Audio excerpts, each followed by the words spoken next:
বাংলাদেশের সবচেয়ে শক্তিশালী বেদাত হলো এই বেদাত। এর চেয়ে বড় শক্তিশালী বেদাত এদেশে আর নাই। এই ঠিক ঠিক বলা মানুষ বহু লোক আছে জমাত খায় বেড়ান। এই বরগুনার আমাদের অফিসে কিছু স্টাফ আছে বরগুনার 2-3 জন আমার পরিচিত। তো এরা আমি শুনছি যে তাদের একটা গ্রুপ খুলছে, তারা ফেসবুকে না যেন হোয়াটসঅ্যাপে গ্রুপ খুলছে, জমাত খাওয়ার গ্রুপ।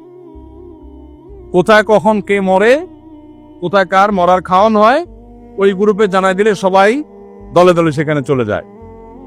এটা তারা এক এক ইউনিয়নের এক একজন মিলে এটা করছে যাতে কোনো ইউনিয়নের জমাত যাতে মিস না হয়। তো ভাই, এটা হলো সবচেয়ে শক্তিশালী বিদআত। কেন? আমি একটা কথা প্রায় বলি, আপনি গুগলে গিয়ে, সবার হাতে হাতে এখন আজকাল মোবাইল আছে, স্মার্টফোন আছে, গুগলে গিয়া শ্রাদ্ধ লিখে সার্চ দিবেন, তালিবেশ রফালা আকার দয়ের পিঠে বড় ধ, শ্রাদ্ধ। শ্রাদ্ধ লিখে যদি আপনি সার্চ দেন, আপনি দেখবেন সার্চের যে রেজাল্ট আসবে আপনার চোখ খুলে দিবে। কি? হিন্দুদের মধ্যে একটা ধারণা আছে, সেটা হলো যদি কোনো মানুষ মারা যায়, তার মৃত্যুর পর এলাকাবাসী আত্মীয় স্বজন সবাইকে দাওয়াত দিয়ে না খাওয়ানো হলে ওই লোক স্বর্গে সোনা দানা পায়, খাওন পায় না, সে না খায় কষ্ট করে। এই জন্য ওই লোকের জন্য যে খানা দানা আয়োজন করে ওই অনুষ্ঠানের নাম হলো শ্রাদ্ধ। ওইটার নাম কি ভাই? শ্রাদ্ধ। গুগল করে দেখেন, পেয়ে যাবেন হাতের কাছে। আমাদের সাবকন্টিনেন্টে যেহেতু হিন্দু ভাইদের সাথে আমাদের সামাজিক সহাবস্থান আছে, তারা তাদের ধর্ম পালন করেন।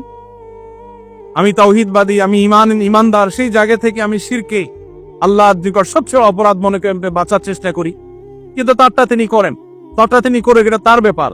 কিন্তু তাদের সাথে মিশার ফলে তাদের অনেক সংস্কৃতি আমাদের মুসলমানদের মধ্যে চলে আসছে, আমরা টেরও পাই নাই।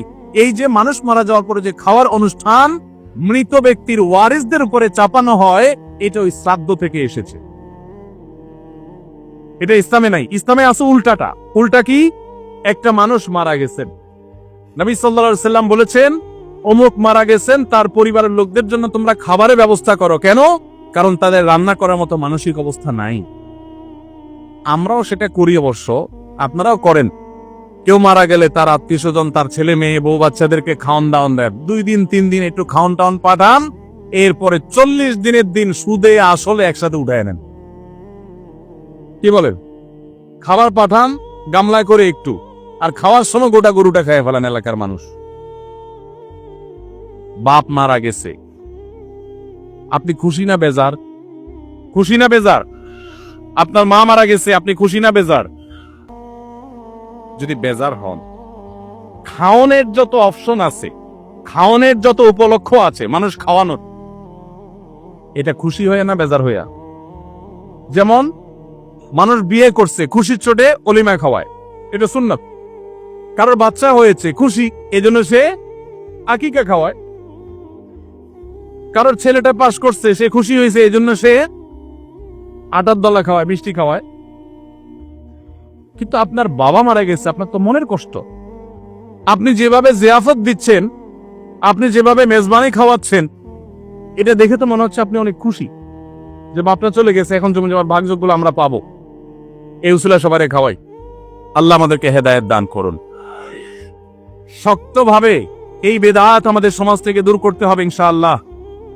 আমাদের সচেতন হতে হবে। আপনার বাবা মা মারা গেছেন, ওনাদের জন্য আপনি কি করবেন?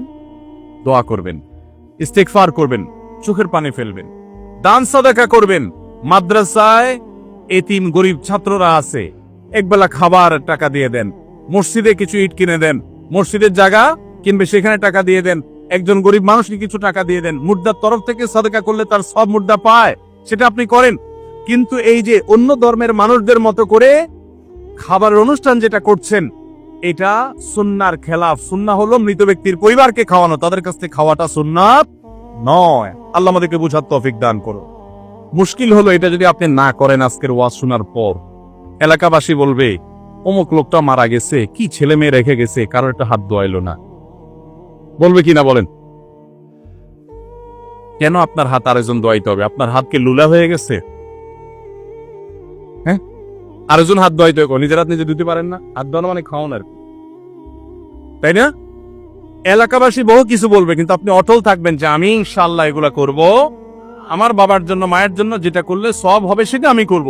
নবীজি সাল্লাল্লাহু আলাইহি সাল্লামের কাছে এক সাহাবী এসে বললেন, ইয়া রাসূলুল্লাহ, আমার মা মারা গেছেন, আফা আহুজ্জু আনহা, আমি কি তার পক্ষ থেকে হজ করতে পারি? নবীজি বলেছেন, নাম, অবশ্যই করতে পারো। এগুলো হলো সুন্নাত। আমরা সুন্নাত বাদ দিয়ে এখন বেদাতকে আলিঙ্গন করে ফেলেছি। আল্লাহ আমাদেরকে হেদায়েত দান করুন।